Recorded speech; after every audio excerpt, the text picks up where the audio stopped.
करिए। हो गया? Voice clear? Audible? Okay. Good evening class. In today's class, we will discuss a brief intro of William Wordsworth, and after that a poem, The World is Too Much With Us, line by line explanation. This is much more necessary to know before we start the poem. कविता शुरू करने से पहले हमें ज़रूरी है कि हम थोड़ा सा इनका ब्रीफ इंट्रो जानेंगे, और ये जो the world is too much with us poem है उसके क्या बेसिक नुआंसेस हैं, उसकी बारीकियां क्या हैं, we will also discuss that. और थोड़ा सा वर्ड्सवर्थ के बारे में ब्रीफ जानेंगे। और जैसे मेरे पास कई सवाल आए, कई लोगों ने पूछा, इसको शुरू करने से पहले ही मैं बता दे रहा हूँ, तो ये थोड़ा सा ब्लैकनेस ज़्यादा दिख रहा है। तो ये जो है सवाल ये है कि कई लोगों ने मुझसे कहा कि सर क्या देखिए एल्टीग्रेड और टीजीटी और पीजीटी वर्ड्सवर्थ तो हर जगह है, तो क्या वर्ड्सवर्थ हर जगह है, ये बात सही है, लेकिन सबका लेबल अलग अलग है। आप एल्टीग्रेड पढ़ते हैं तो उसमें आप ब्रीफ इंट्रो पढ़ें ना पढ़ें, थोड़ा सा पढ़ना है, आपको पोएम पे फोकस करना है। वो भी दो पोएम उन्होंने दिया है, एक तो दिया है the world is too much with us, this world is too much with अस, और दूसरा है टिंटन एबी। उसी के बारे में आप उतना ही जानना है, बाकी ब्रीफ इंट्रो जानना है। बाकी आप टीजीटी देते हैं तो आपको उन्होंने जीवन में क्या क्या लिखा है, क्या क्या कहा है, सब याद रखना है। तो टीजीटी इस मामले में टफ है, आप ये नहीं कह सकते कि वो टीजीटी में आपको you have to touch upon only 4 writers ना, तो आपको टच अपॉन नहीं करना है, आपको एकदम एनालिसिस करनी है। You have to make a deep analysis so far as TGT is concerned. तो और पीजीटी में तो और भी थोड़ा डीप है, वर्ड्सवर्थ का सब सारी चीजें, वो टीजीटी पीजीटी इक्वल रहेगा अगर आप वर्ड्सवर्थ की बात करेंगे तब।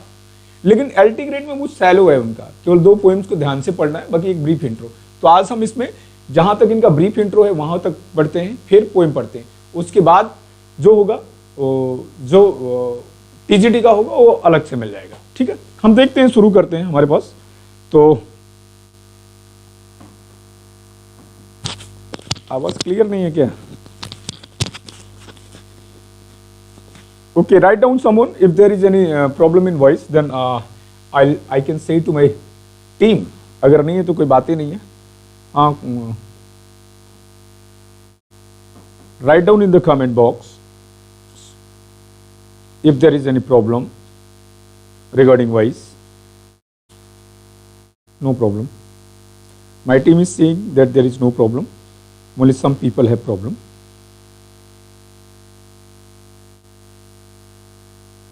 आवाज में कुछ दिक्कत है, सही है।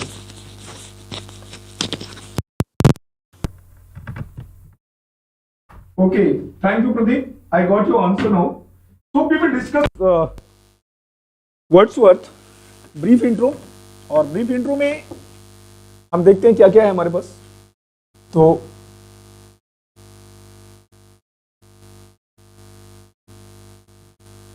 ब्रीफ इंट्रो में हम देखते हैं क्या है हमारे पास। ये क्लियर करेंगे तो सब गायब हो जाएगा क्या? Okay, thank you Sanjay. William Wordsworth, थोड़ा सा आप लाइफ स्पैन देख रहे हैं यहाँ पर 1770 और आप कह सकते हैं और 1850, और ये लाइफ स्पैन रफ आइडिया आपको पता होना चाहिए, लेकिन और क्या पता होना चाहिए हम बता रहे हैं। ये वर्ड्सवर्थ साहब हैं, देखिए बड़े स्मार्ट रहे होंगे अपने समय में, और हैं भी। तो दरअसल nature makes everyone smart and happiness makes everybody bounce a bit. तो यहाँ पर आप कह सकते हैं थोड़ा सा ये उनके बारे में है। अब ये जो है हम इनके बारे में देखते हैं, लाइफ स्पैन क्या है। देखिए यहाँ पर क्या है हमारे पास, कुछ ऑप्शन है, उसके बाद हम पोएम भी डिस्कस करेंगे, आज ही डिस्कस करेंगे और इसी क्लास में डिस्कस करेंगे। So have patience. William Wordsworth was born on April 7th। तो आपको ये डेट याद रखनी है, अप्रैल 7, ब्रीफ इंट्रो के रूप में। In Cockermouth, Cumberland, and died of a lung disease. एक लंग डिजीज है, उससे मरे थे। उस डिजीज का नाम क्या है? Pleurisy. On April 23, 1850 and was buried at Saint Oswald church, Grasmere. ये एक पॉइंट में आपको 3 इंफॉर्मेशन मिली है इनके बारे में। तो ये ब्रीफ इंफॉर्मेशन है इनके बारे में, ठीक है। और हिज मदर एंड कुक्शन, यहां पर थोड़ी सी स्पेलिंग में एन कुक्शन में कुछ दिक्कत हो सकती है, let me manage my mic.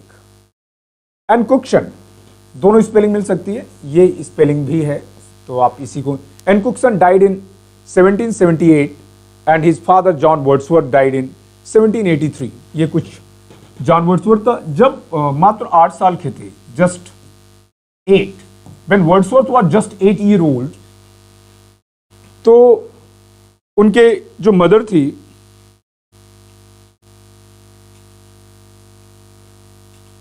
उनकी मदर की आप कह सकते थे, इनकी मदर जो एन कुक्सन थी died when he was just 8 year old, उनकी मृत्यु हो गई। ये थोड़ा सा ब्रीफ इंट्रो है, पोएम भी डिस्कस करेंगे। His mother Ann Cookson died in 1778 and his father, ये तो हो गया point. He was the second son of John and Wordsworth 5 children, मतलब वो 5 बच्चों में सेकेंड थे। He was the second son of John and Wordsworth 5 सन, वो 5 बच्चों में दूसरे थे। His father John Wordsworth was a lawyer, आप कह सकते थे इनके पिताजी एक लॉयर थे, एक एरिस्टोक्रेट थे जिनका नाम था James Lowther, sir James Lowther के। और जो ये लाउदर था, ये एरिस्टोक्रेट तो था, लेकिन locally he was not respected, he was much more denounced by the people. तो ये जो थे, he was his father John Wordsworth was a lawyer to Sir James Lowther, a local much detested aristocrat. उसके बाद है his mother Ann Cookson died when he was just 8, ये तो additional point था। In 1783 his father also died, और इनके 4 भाइयों और थोड़ी सी जो लाउदर साहब के माध्यम से जो इनकम थी, उन्होंने आप कह सकते हैं विरासत में इनको ये सारी जिम्मेदारियां मिली। His siblings include Richard the eldest, Dorothy Wordsworth, John who died in 1805, ये भाई था इनका जो डूब के मर गया था। कब मरा था? John. And Christopher the youngest who entered the church, जो जिन्होंने चर्च में प्रोफेशन अपना लिया, ये कुछ इंफॉर्मेशन था। He attended saint John college in Cambridge. In 1790 he went on a walking tour of France, France की यात्रा पर गए, और इसी के दौरान 1791 से 92 के या 94 के आसपास आप कह सकते हैं, इसी 92 के बीच उनका अफेयर भी था। The Alps and Italy, he graduated without distinction in 1791, ये कुछ एडिशनल पॉइंट्स थे। During this period he fail in love with a surgeons daughter, हालांकि वो बार्बर सर्जन थे, और सर्जन डॉटर जिसका नाम था Annette Vallon, who bore him a daughter Caroline नाम के जो बेटी पैदा हुई इनकी अफेयर की वजह से। और ये लव अफेयर जो है उनकी इस पोएम में वर्डरकर एंड जूलिया में देखा जा सकता है, जो which was written in 1804 and published in 1820. After his return to England, he published in 2 poems. He published 2 poems in her. He published the 2 poems in heroic couplet.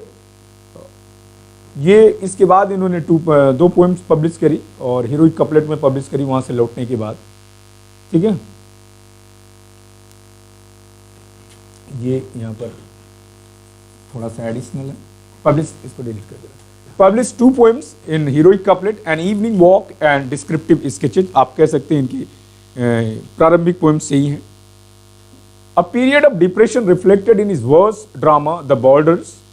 दरअसल ये period ऐसा था कि आप कह सकते हैं ये एक ऐसा पीरियड था, इनकी बहन जो थी Dorothy, she was mentally deranged. आप ताजुब मत करिएगा सर हम चार्ल्स लैम्ब की बात क्यों कर रहे हैं, नहीं, I am not speaking of Charles lamb. दरअसल डोरोथी के साथ रहने लगे थे जब इनका ब्रेकअप हुआ, मतलब वो मामला एनेटी वेलन वाला सेटअप नहीं हो पाया। फिर बाद में इनका पैसा मिला, इनके जो फादर की जो लेगेसी थी उसके मिला पैसा, तो वहाँ से सेटल हुए। बाद में इन्होंने अपने लाइफ लॉन्ग फ्रेंड्स, बचपन की फ्रेंड्स से शादी कर ली। शादी के बाद जो मतलब जब उनका ब्रेकडाउन हुआ था, फ्रेंच रिवॉल्यूशन उसी समय शुरू हो गया था, और फिर ये वहाँ से चले आए आर्थिक तंगी की वजह से। तो ये मेंटली अपसेट थे और अपनी सिस्टर के साथ ही रहने लगे, और उसी दौरान इनकी सिस्टर की भी दिक्कत हो गई, और सिस्टर जो थी उसको नर्वस ब्रेकडाउन होने लगे और कभी सुधर नहीं पाई। आप कह सकते हैं चार्ल्स लैम्ब की बहन के साथ भी यही था। जी हाँ, दोनों रोमांटिक पोइट्स, अगर आप बात कहें, ये बात आपको अजीब लग सकती है क्योंकि आप पहली बार सुन रहे हैं, तो बहुत ऑथेंटिक किताब की बात कर रहा हूँ, उसमें यह स्पष्ट लिखा है कि डोरोथी भी मेंटल ब्रेकडाउन की शिकार थी, और वो इन्होंने बहुत अच्छी नर्सिंग करी, उस नर्सिंग के बावजूद वो उसका मेंटल ब्रेकडाउन सही नहीं हुआ और she died as a mental patient, आप कह सकते हैं। ठीक है, ये जानकारी एडिशनल है बट अच्छी इंफॉर्मेशन है, आप इसको नोट करके रख सकते हैं। उसके बाद क्या है, पब्लिश, ये लिखी तो गई थी 1796-7 के आसपास और it got publish only in 1842। उसके बाद क्या है, इन 1795 he received a legacy of 900 pound from his friend Risley Calvert, which helped him to pursue his vocation. Vocation का मतलब यहाँ पर पेशे से है, as a poet and to be reunited with his sister Dorothy, और डॉरथी से उनका रियूनियन हुआ। इन 1795 he met S.T. Coleridge, हालांकि इनका S.T. Coleridge से झगड़ा भी हो गया था 1810 में, फाइटिंग मतलब जूतम पैजार भी हो गया था, बट दोस्ती में ये सारी चीज़ें होती हैं ना, जब आप किसी से भाई जहाँ पर लगाव है वहीं बिलगाव भी है, तो ये रहा होगा। तो 1795 दोनों अच्छे दोस्त रहे और रोज़ फोन तो रहता नहीं था, रोज़ दोनों एक दूसरे को बात करते थे लेक डिस्ट्रिक्ट में वहाँ पर, और एक दूसरे को अपनी रचनाएं दिखाते थे। 1795 में he met S T Coleridge and very soon the two establish a deep friendship, a period of intense credibility for the two, और यही बदौलत रही कि जो लिरिकल बैलेट्स इसका रिजल्ट रहा। Encourage by Coleridge he wrote lyrical ballads, और lyrical ballads जो है ये 1798 में पब्लिश हुआ था। बहुत इंपॉर्टेंट सवाल बता रहा हूँ, ये पहली बार जब पब्लिश हुआ था तो किसी राइटर का नाम उसके ऊपर नहीं था, मतलब ना तो वर्ड्सवर्थ का था और ना ही कॉलरिज का था। और जब दूसरा एडिशन 1800 में आया प्रेफेस के साथ, तो उसमें सिर्फ और सिर्फ वर्ड्सवर्थ का नाम था फ्रंट पे। हाँ, जबकि ये ज्वाइंट वेंचर था जिसमें 23 पोइम तो इनकी थी, 23 पोइम टोटल थी और 19 वर्ड्सवर्थ की थी और 4 कॉलरिज की थी। A landmark in history of romanticism, की रोमांटिसिज्म के इतिहास में बहुत बड़ा लैंडमार्क है ये। ठीक है, उसके बाद lyrical ballads begin with ancient mariner, rime of the ancient mariner, वो जो जिसकी लाइन है water water everywhere but not a drop to drink. Expostulation, जिसमें आप कह सकते हैं वो आदमी जो है सुपरनेचुरल एलिमेंट की बात है इसमें, और वो बैलेट आपने पढ़ी भी है, और अगर सिलेबस में होता तो मैं जरूर पढ़ा था। The winter of 1798 was spent in Goslar in Germany with Dorothy and Coleridge. Here he wrote the enigmatic Lucy poem, और लूसी पोएम के बारे में हम जानते हैं 5 पोएम की सीरीज रही, और ये एनिग्मेटिक इसलिए रही क्योंकि बहुत ही मीनिंगफुल पोएम है ये। तो आप कह सकते हैं लूसी पोएम जो थी इट्स जो जर्मनी के जंगलों में लिखी गई, जंगल में लिखी गई, जिसमें कई थे, मतलब strange fits of passion have I known, she dwelt among the untrodden ways, 5 जो पोएम्स हैं। तो लूसी पोएम जो है कहाँ पर लिखी गई, इसी दौरान लिखा गया, और ये 5 पोएम्स की सीरीज है जिसमें लूसी ग्रे भी, लूसी ग्रे इस पोएम की सीरीज में नहीं आती, ये ध्यान लेना। ठीक है, उसके बाद लूसी ग्रे की बात कर रहा हूँ मैं, 3 years सी गुरु की बात नहीं कर रहा हूँ। In 1799 he move Dove Cottage Grasmere with Dorothy, और डॉरथी का एक मतलब मैंने बताया था कभी कभी गॉड्स गिफ्ट, हालांकि ये मेंटली डिस्टर्ब रही। गॉड्स गिफ्ट अगर इसका शाब्दिक मतलब देखें तो गॉड्स गिफ्ट होता है। ठीक है, next year he produced the recluse book 1, later the excursion included with other poems of second edition of lyrical ballads in 1800। ये कुछ इन्फॉर्मेशन थी। In 1802 he married Mary Hutchinson, जो उनकी चाइल्डहुड फ्रेंड रही। Same year he compose resolution and independence or leech gatherer, and began his ode on intimations of immortality from recollections of early childhood. ये जो है he created friendship with Walter Scott, Beaumont, Thomas De Quincey during 1807. तो ये यहाँ पर ये नहीं होना चाहिए, फिर ये ब्रैकेट तो नहीं होना चाहिए। In an abusive article Francis Jeffrey जो थे called Wordsworth Coleridge Southey collectively lakers और लेक पोइट्स। तो आपको ये एक इन्फॉर्मेशन यहाँ पर है, इजी सवाल है बट बहुत इंपॉर्टेंट है। लेकर्स या लेक पोइट्स को कॉइन करने का श्रेय इस व्यक्ति को जाता है, और डिरोगेटरी या पिजोरेटिव सेंस में इस्तेमाल किया था। किसको किसको थे? वर्ड्सवर्थ थे, कॉलरिज थे, सदी थे। हालांकि उसमें कभी कभी चार्ल्स लैम्ब का भी नाम आता है। आप कहोगे सर ऐसा कहीं पढ़ा नहीं है मैंने, कोई बात नहीं है, जान लीजिए। तो उसमें इनका चार्ल्स लैम्ब का भी नाम इंक्लूड किया जाता है। चार्ल्स लैम्ब जो रहे वर्ड्सवर्थ कॉलरिज के बड़े करीबी रहे, कॉलरिज उनको बहुत मानते थे। आप यूँ कह सकते थे कॉलरिज उनके पेट्रन रहे। ठीक है, आप इस तरीके से भी कह सकते हैं।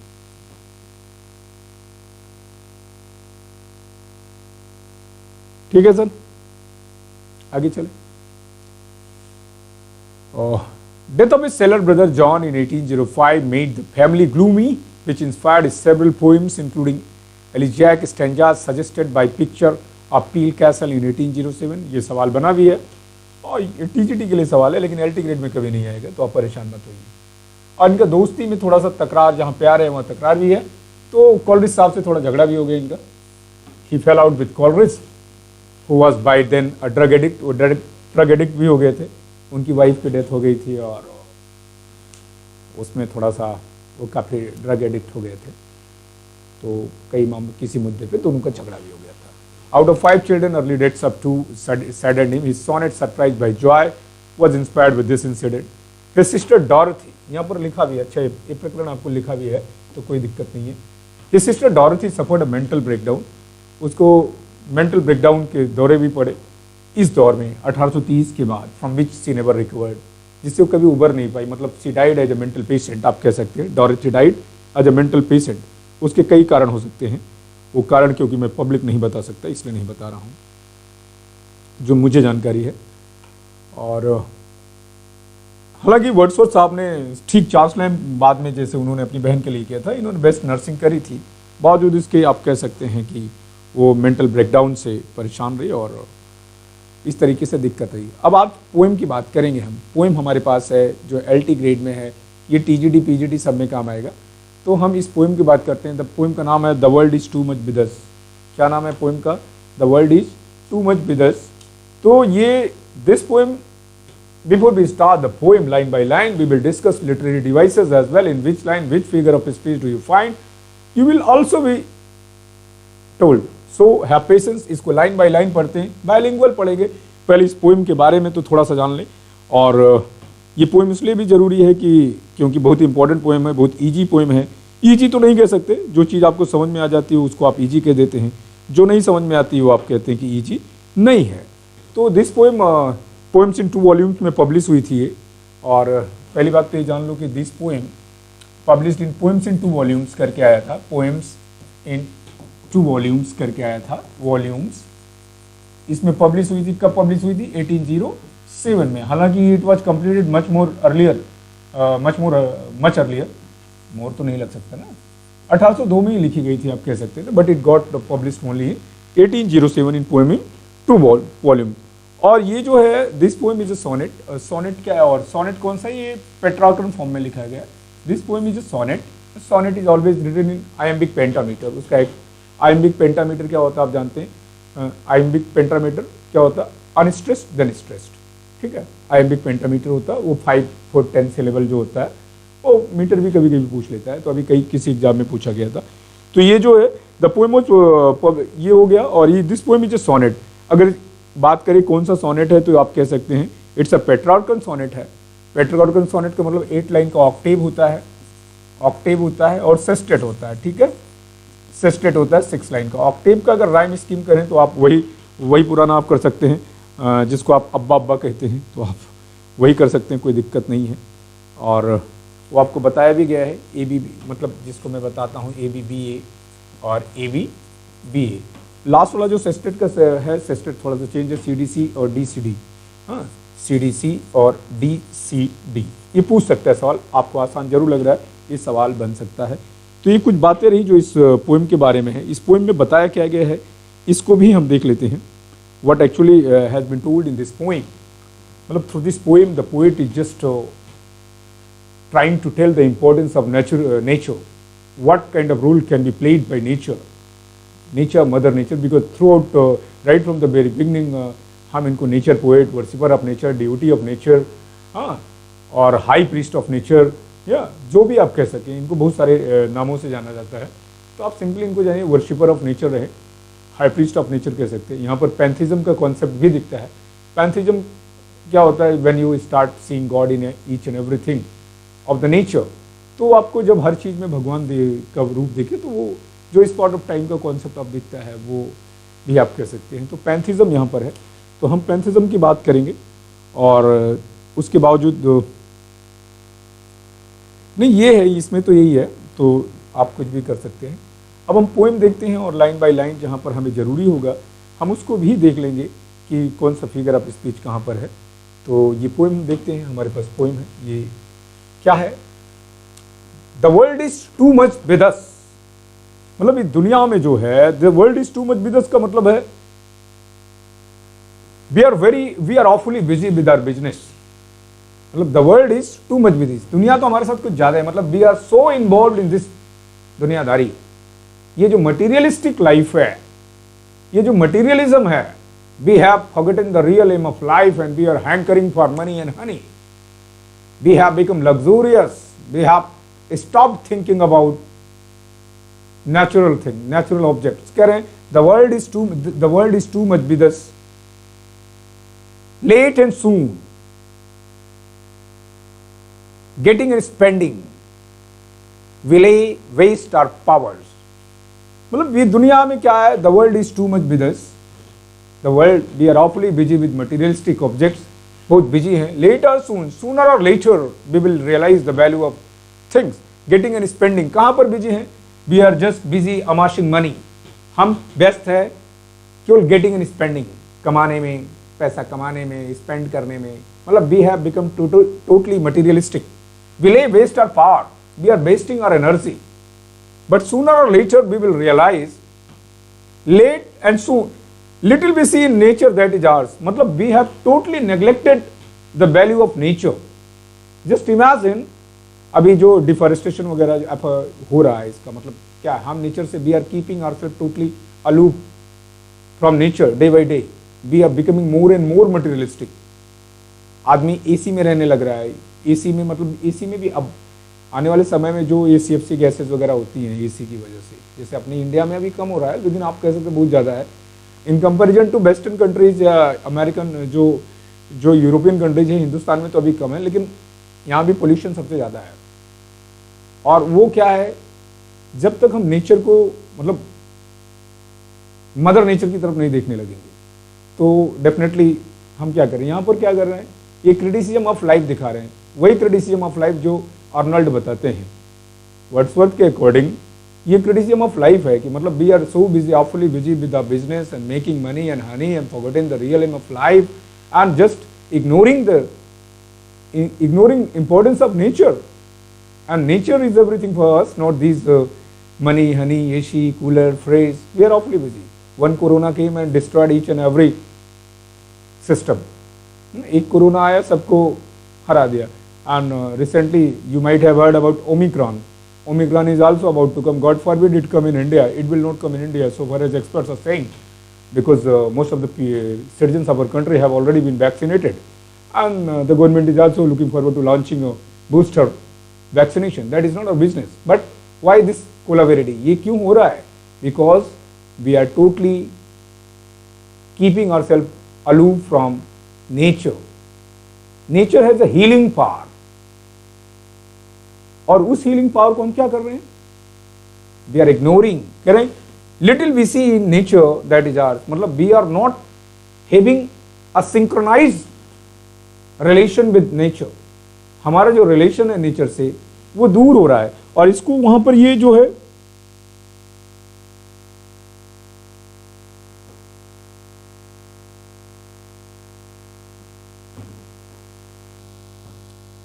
मैं कहाँ रहता हूँ ये जानना जरूरी थोड़ी है, मेरा क्या है यार, ठीक है? तो don't be philosophic, be realistic. हाँ, यही इसीलिए प्रॉब्लम सिलेक्शन इससे नहीं होगा कि आप एशिया में रहते हैं, मैं रहता हूँ कि नहीं रहता, दिस इज़ माई प्रॉब्लम ना। कम से कम बता तो रहा हूँ ना कि जो हम इम्पोर्टेंस है, और उसको मैं रियलाइज़ करता हूँ। शायद आपने कोई पेड़ नहीं लगाया, तो मुझे लगता है कि अब तक मैंने 8-9 पेड़ तो लगाए ही है जीवन में। अभी हाल ही में भी पर्यावरण दिवस पे भी एक अच्छा सा पेड़ लगाया जो अब ग्रो कर गया है।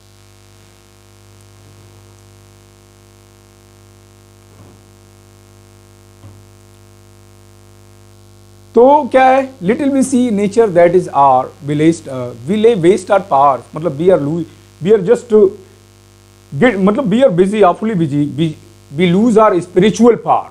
we are losing our spiritual power by devoting ourselves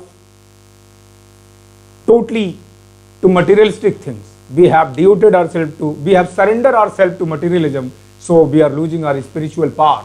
the healing spiritual power of nature is not being valued, and this is what I am against। I means the poet is against। तो ये आप कह रहे हैं little we see in nature that is ours, मतलब हम nature में ऐसा कुछ नहीं देख रहे हैं जो हमारा अपना हो, क्योंकि हम नेचर से वो जो हार्मनी है हमारा नेचर से वो क्या हो गया है, वो उसमें जो कंकॉर्ड है between nature and human being वो कट ऑफ हो गया, वो थोड़ा सा उसमें डाइकोटोमी हो गई, उसका रिफ्ट आ गया, आप कह सकते हैं। We have given our hearts away, we have given our hearts away a sordid boon, हमने क्या कर दिया, we have surrender, we have given our hearts away, यहां पर आप कह सकते हैं फिगर ऑफ स्पीच मेटाफर है, we have totally surrender ourselves, we have given our hearts away a sordid boon, कौन सा बून दिया है, सॉलिड बून। अब यहां पर दो ऑक्सीमोरॉनिक लाइन इस्तेमाल हुई है, बून तो है, कैसा बून है, सॉलिड बून है, मतलब सॉलिड का मतलब होता है सॉलिड रियलिटी जो होती है कटु सत्य, तो बून कभी कड़वा नहीं होता, बून तो अच्छा होता ना, बून इन डिस्गाइज वाली बात है। तो हम क्या कर रहे हैं, ये जो हमें प्लेजर्स वाली चीजें हैं ये लग तो रही हैं, लेकिन these are not the real boon, they are solid boons. वो कैसे बून है, वो लग तो रहे हैं, प्राइमा फेसी लग रहा है, मतलब कहने का मतलब एक प्रकार का ऐसा लग रहा है कि मतलब that will bring something good, but actually it is not like that. तो we have given our hearts, हमने क्या किया है, we have given our hearts, हमने अपने आप को गिवन कर दिया, हार्ट्स किसको कर दिया, मटीरियलिज्म को, मतलब यहां पर we have given our hearts का मतलब we have totally surrendered ourself to materialism, हमने अपने आप को मटीरियल, अ सॉलिड बून। और ये मटीरियलिज्म कैसा है, materialism is a sordid boon, कौन सा बून है, solid boon that looks good but actually it is not good, मतलब अब बून इन डिस्गाइज वाला कॉन्सेप्ट तो दूसरा होता है, यहां पर ये बून है ही नहीं जिसको हम बून समझ रहे हैं, वो बेन है, दैट इज अ बेन बून, आप कह सकते हैं इट इज अ बेन बून ना, आप कह सकते हैं इट्स अ क्या, ये तो कैसे बनेगा, ऐसे बनेगा ना, ठीक है, ऐसे बनेगा भाई, हाँ ऐसे। तो ये क्या है, कौन सा बून है, यहाँ ऑक्सीमोरन है। और इस लाइन में we have given ourselves our hearts away, मतलब we have totally surrender ourselves to materialism. कहाँ है, लाओ, नहीं लाओ क्या, ये नहीं यार, जो लाना तो लाए नहीं, ठीक है। We have given our hearts away a sordid boon, हमने अपने आप को क्या कर दिया है, we have, everyone is busy after है, मतलब hankering for money and honey, hankering after money and honey. यहां पर मनी और हनी का मतलब होता है ऐशो आराम, नहीं तो कहते पैसा और शहर, ये जो हनी का मतलब आप समझ रहे हो, वो हनी ट्रैपिंग वाला नहीं बात कर रहा हूं, वो आप जानते हैं। तो this sea that bares a bosom to the moon, और ये जो नेचर है, sea, just imagine a sea, a moon slowly downing herself into the surface of a sea। ऐसा मून का आप करिए, कोई मून है और ये मून क्या है, यहां पर मान लीजिए सी है, ये सी फैला हुआ है और यहां पर मून है, ये मून क्या कर रहा है, ये कितना कह रहा है कि दिस सी, ये समुद्र जो है, ये सी दैट बेयर्स, जो खोल के रख दिया हर बॉजम अपने सीने को, टू द मून, इस आसमान, जिस ब्यूटी की बात कर रहा है। और यहां पर फिगर ऑफ स्पीच की बात करें, सी को पर्सोनिफाई किया गया है, तो आप यहां पर कह सकते हैं यहां पर पर्सोनिफिकेशन है, personification, this sea that bares her bosom to the moon, the winds that will be howling, और कैसा विंड है, इसमें दो figure of speech, winds will be howling, howling winds, यहां भी पर्सोनिफिकेशन है, और यहां ऑनोमेटोपोइक एट ऑल आवर्स, मतलब ये जो है this sea we have given our hearts away, हमने अपने दिल को दूर रख लिया है, एक सॉलिड बून है, कैसे, किन चीजों, this sea that bares the beauty of the sea, just imagine a sea, the moon is coming slowly down to the sea, और उसकी सौंदर्य को हम क्या कर रहे हैं, और the winds that will be हाउलिंग at all hours, और जो विंड जो है क्या कर रहा है, जो हमेशा बह रहा है, हाउल कर रहा है, एंड आर अब gathered now like sleeping flower, वो हमारे सामने कैसा हो रहा है, दैट इज जस्ट अमाशिंग एवरीथिंग, कैसे, वो ऑल आर गैदर्ड अप, वो सारी चीजें क्या हो गई हैं, गैदर्ड अप हो गई हैं, वो एकत्रित हो गई, कैसे, लाइक स्लीपिंग फ्लावर, कैसे, the objects of nature for human being are sleeping flower, sleeping flowers में आप कहेंगे पैथेटिक फैलेसी है। कौन सा फिगर ऑफ स्पीच है? Pathetic fallacy. कैसे पैथेटिक फैलेसी है? जैसे मैं अक्सर एक लाइन बताता हूं, बीपिंग वुड्स बताता हूं ना, बीपिंग वुड्स ना, रोते हुए जंगल, बीपिंग वुड्स। तो बीपिंग वुड्स क्या होता है? रोते हुए जंगल। ये जॉन रस्किन साहब ने पैथेटिक फैलेसी सब मतलब जब नेचुरल ऑब्जेक्ट्स की बात करी और उसमें ह्यूमन इमोशंस दे दिए जाए, नेचर को जब ह्यूमन इमोशन दे दिया जाए तो स्लीप कौन कर सकता है? मतलब जो लाइक आप कह सकते हैं यहां पर दरअसल पैथेटिक फैलेसी ना जो है, it is also a kind of personification, a special kind of personification. ठीक है, तो यहां पर्सोनिफिकेशन अगर ऑप्शन में है तो पर्सोनिफिकेशन लगा दीजिएगा। अगर पैथेटिक फैलेसी है then too that is okay. ठीक है, तब भी वो सेंटेंस ओके है। क्या कर रहा है? The winds that will be howling, ऐसे विंड्स हवाएं, that will be howling, that will be roaring, that will be making a sound, once more the storm is howling. यहाँ W.B. येट्स का भी आपको लाइन याद आ रहा होगा, a prayer for my daughter में ना, once more the storm is howling ना, उस तरीके का। तो यहाँ पर हाउलिंग, पहली बात हाउल आवाज होती है, यहाँ पर एक ऑनोमेटोपिया भी है। दूसरी बात है यहाँ पर क्या कहते हैं, पर्सोनिफिकेशन भी है। Sleeping flowers, for this, for everything we are out of tune. For this, इन सारी चीजों के लिए, और हर चीज नेचर में जो भी चीजें हैं, we are out of tune. हम क्या कर रहे हैं? We have become out of tune, मतलब we are unable to recognise the relation with beautiful objects of nature, मतलब the scenery of beautiful moon sinking in the sea and the howling of the wind, जो whispering sound of the wind and everything that is before us, we are just neglecting, overlooking, like sleeping flowers। मतलब flower में beauty होती है, but हमारे लिए क्या है? That is of no value, क्योंकि उससे एकदम नेग्लेक्ट है, वो स्लीपिंग है। और क्या कर रहे हैं? फॉर दिस, इन सारी चीजों के लिए और हर चीज के लिए, we are out of tune, we have kept ourself totally aloof, we don't have a real relationship with nature. तो ये जो है, we can not recognise a clear relationship, हम एक स्पष्ट रिलेशन नहीं बना पा रहे हैं with the objects of nature. ये ऑब्जेक्ट्स ऑफ नेचर से हमारा जो रिलेशन है, मतलब क्या कर रहे हैं? We are keeping ourself away from day, मतलब डे बाई डे हम क्या हो रहे हैं?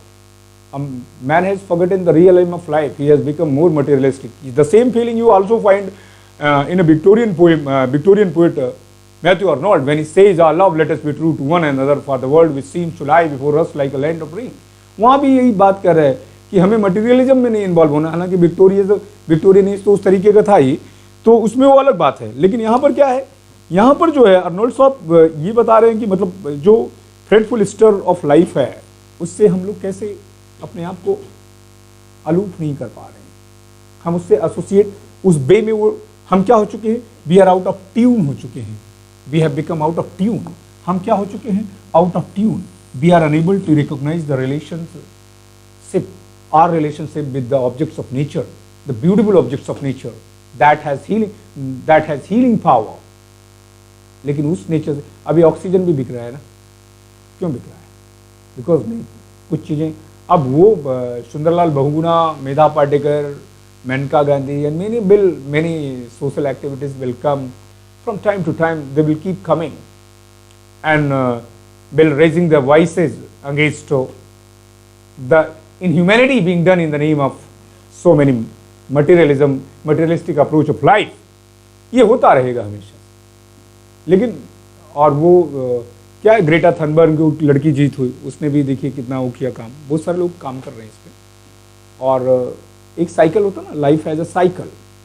Wordsworth is angry at the people. Why he is angry at the people? Because they are neglecting the real importance of nature।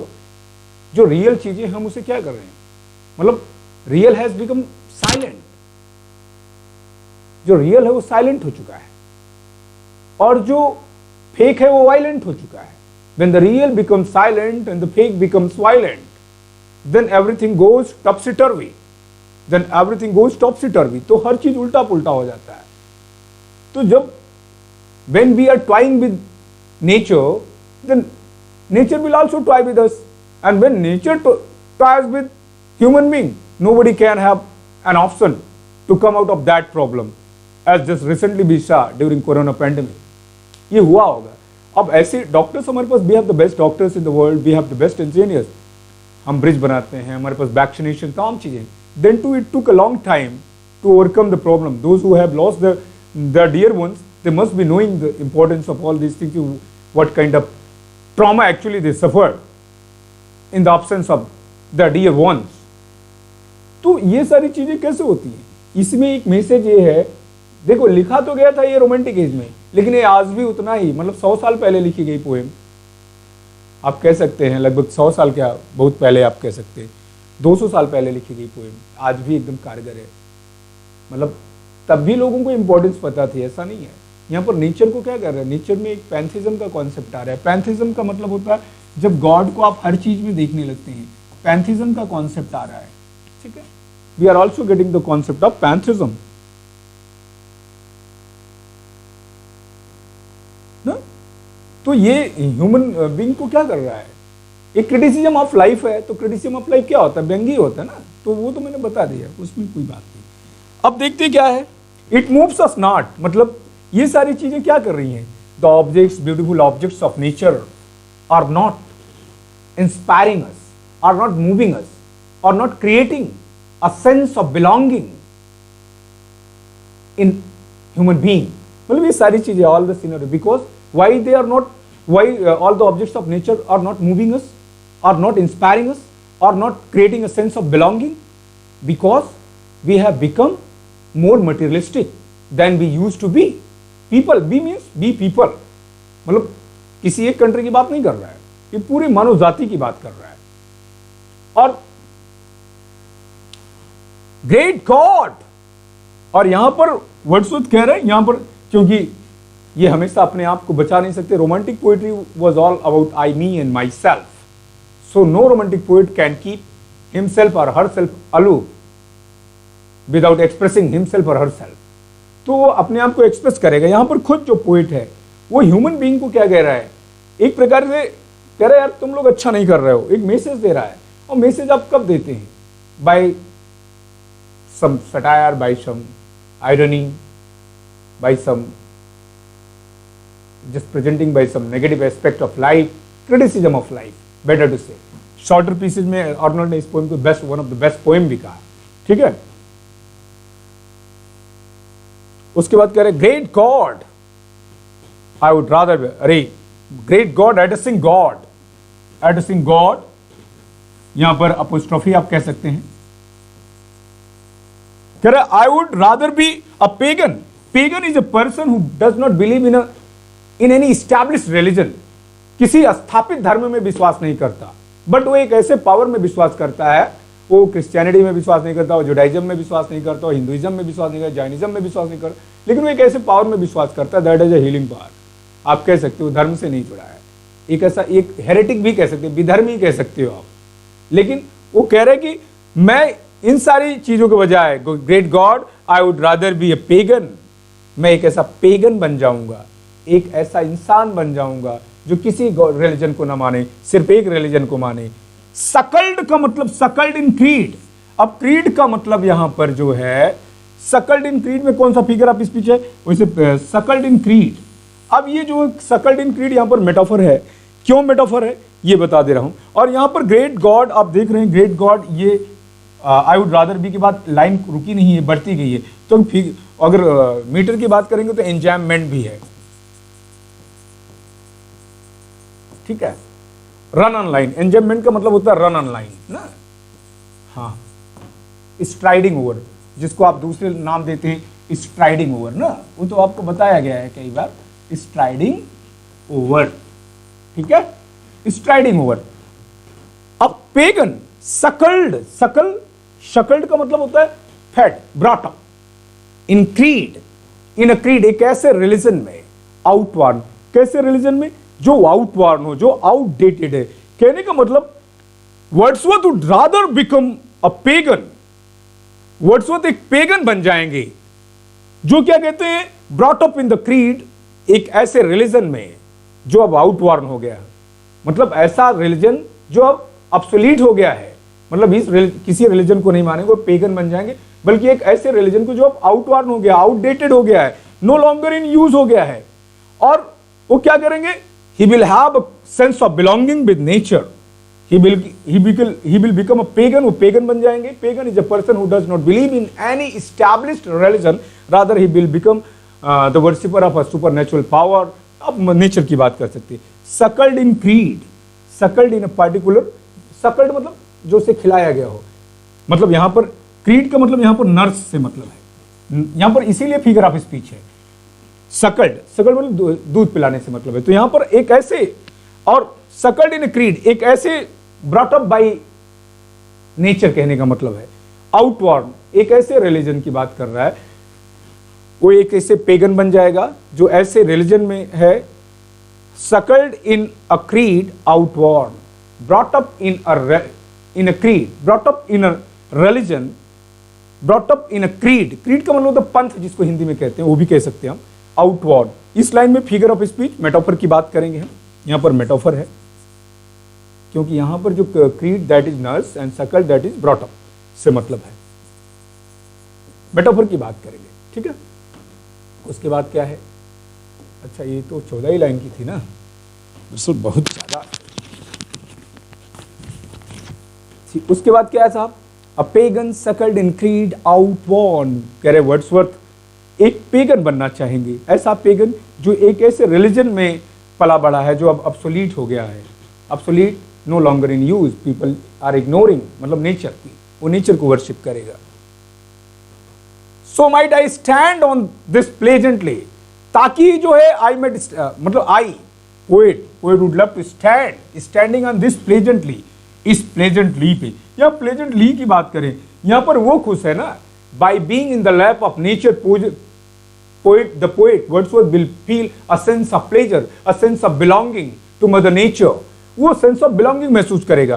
कैसे? वो pleasant रहेगा, ली थोड़ी ना प्लेजेंट रहेगा.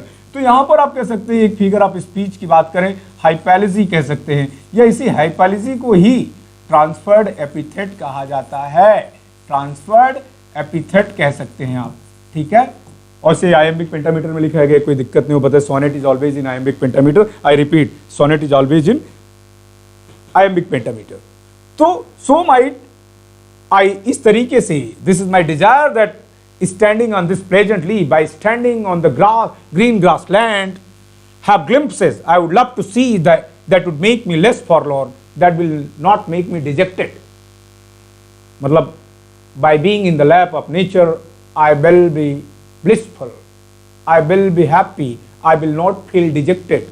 Either I will feel less dejected than those who don't have any direct connection or indirect connection with nature, with the objects present in nature. तो आप इस तरीके से कह सकते हैं कि standing on this pleasantly, pleasantly मतलब ली मतलब ग्रासलैंड, आप लॉन कहते हैं. तो प्लेजेंट ली नहीं है, प्लेजेंट क्या होना है? The poet will feel blessed ना, तो ली थोड़ी ना है. तो आप यहां कह सकते हैं फिगर ऑफ स्पीच के रूप में. ये क्या है? ये देखो, आई एम स्नैपिंग फिंगर्स. कैसे बच गया? बचता नहीं करी. तो प्रेजेंटली, उसके बाद क्या है? Have glimpses I would love to see, ये नजारे देखेंगे. That would make me less forlorn, that will bring a sense of belonging in me and I will not feel dejected, I will not feel disappointed, I will not feel hopeless. Zoom कर लें, कैसे करें? ऐसे, ज्यादा बड़ा हो गया, ठीक है. थोड़ा सा और,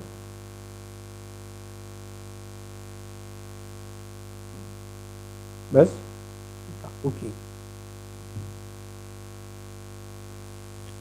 ठीक है.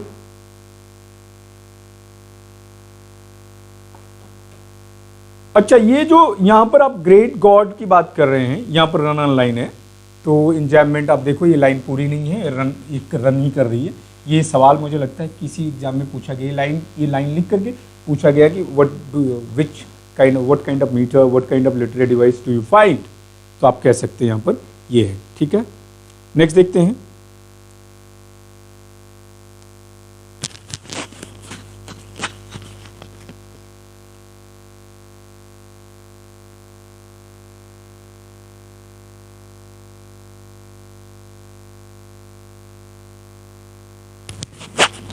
ये पुष्पेंद्र सर, ये साउंड की कुछ दिक्कत है क्या? आप सुन रहे थे ऐसे क्यों?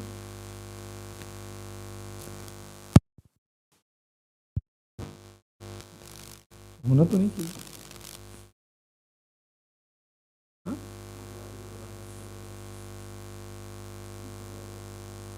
देखिए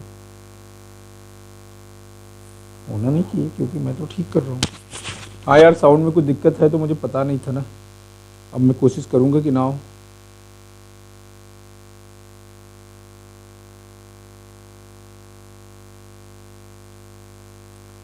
चलिए, जब साउंड प्रॉब्लम है तो मैं फिर से पढ़ा दूंगा किसी दिन, अभी तो आज ऐसे देखिए। Standing on this pleasantly have glimpses that would make me less or nor have sight of Proteus rising from the sea. मतलब I would love to enjoy nature. कैसे? The sight of Proteus. Proteus यहाँ पर एक figure of speech आप कह सकते हैं। ये जो प्रोटियस है, ये जो प्रोटियस है ग्रीक गॉडेस ऑफ सी आप कह सकते हैं। ये गॉडेस नहीं, गॉड है, I am very sorry, Greek God of see who has power of prophecy, जिसको गिफ्टेड विद प्रोफेसी, जो भविष्यवाणी कर सकते थे। और एक ट्राइटन, दो जो नाम है ये अलग अलग सी गॉड का नाम है। और यहाँ पर फिगर ऑफ स्पीच की बात करें हम तो यहाँ पर फिगर ऑफ स्पीच अल्यूजन है। अब अल्यूजन क्या होता है? रेफरेंस होता है, आप जानते हैं। अल्यूजन की बात कर रहे हैं, have a sight of Proteus rising from the sea. और मैं कैसे मतलब उठाऊंगा नज़ारा, क्या होगा कि मतलब मैं जो है वहाँ पर प्रोटियस को समुद्र से निकलते हुए, और ट्राइटन जो Greek God of, another Greek God of, आप कह सकते हैं कि उनको पॉसिडॉन और एम्फिथ्राइट के ये बेटा था। तो उसमें सिर्फ इतना जानना, ये गॉड अनदर गॉड ऑफ सी, जो एक क्या कहते हैं, एक शंख के साथ दिखता है। One who keeps blowing a conch a shell, blow his wreathed horn. Wreathed horn का मतलब शंख से मतलब है यहाँ पर। तो इस लाइन में ये रीथ्ड हॉर्न का मतलब कॉन्च से मतलब है, कॉन्च सेल होता है, कॉन्च सेल जिसको आप शंख कहते हैं, ठीक है। तो वहाँ पर मैं एंजॉय करूँगा प्रोटियस को देखते हुए, जो फ्रॉम द सी, जो सी से मतलब निकल रहा होगा।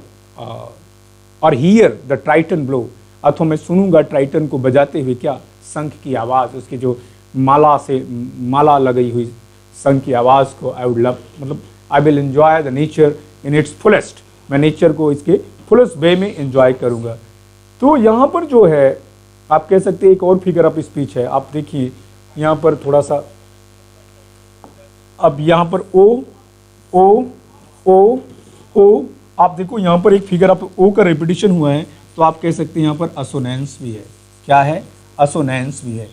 तो ये जो पोएम है आपने, अच्छा ये लाइन बड़ी इंपॉर्टेंट है, ये पूछता है कौन कौन से गॉड की बात आती है, तो दोनों सी गॉड आते हैं, ट्राइटन और प्रोटियस सी गॉड का मेंशन कहाँ पर आता है? इस पोएम में आता है। तो आपने देखा ये पोएम था, this was poem one was just the poem is a kind of warning to all the human being just to be in close connection with nature, just to have a close connection with nature. Nature से हमारा connection रहे, अगर हम दूर हो जाएंगे तो definitely we will have to face so many problem. ठीक है, तो दिस वाज द पोएम। और आई थिंक कि इसके बारे में ये इतना एलटी ग्रेड के लिए इंपॉर्टेंट है। इसके बाद जो चीज़ आप वर्ड्सवर्थ के बारे में जानेंगे वो टीजीटी पीजीटी में आएगा। एलटी ग्रेड में बस इस पोएम के बारे में इतना ही जानना है कि पोएम कब आई थी, 1802 में लिखी गई, पब्लिश कब हुई, 1807 में हुई, पोएम्स इन 2 वॉल्यूम्स हुई, क्या है, एक सोनेट है, कैसा सोनेट है, पेट्रार्कन सोनेट है, ऑक्टेव का क्या राइम स्कीम है, सेस्टेट का राइम स्कीम क्या है, या इसमें कौन से फिगर ऑफ स्पीच है, या ये लाइन में जो गॉड आए हैं ये किसका किसका रेफरेंस आया है, बस इतना ही पूछता है।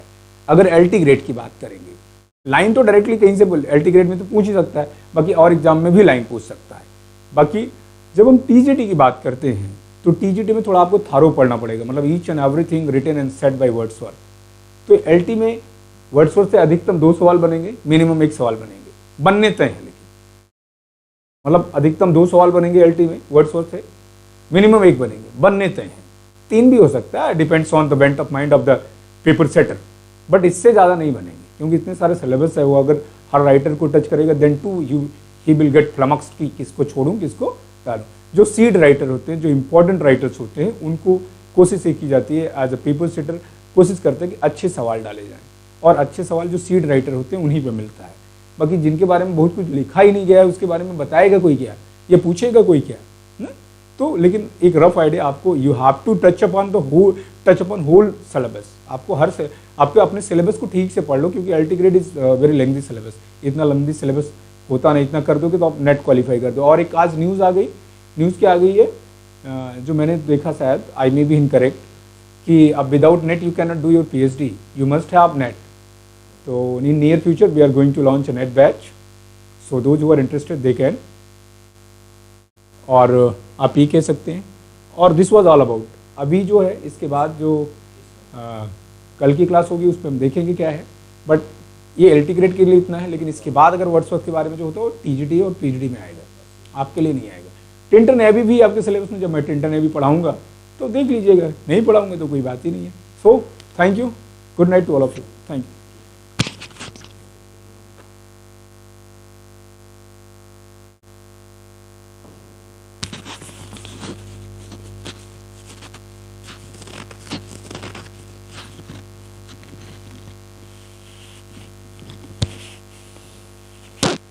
बंद कर दीजिए।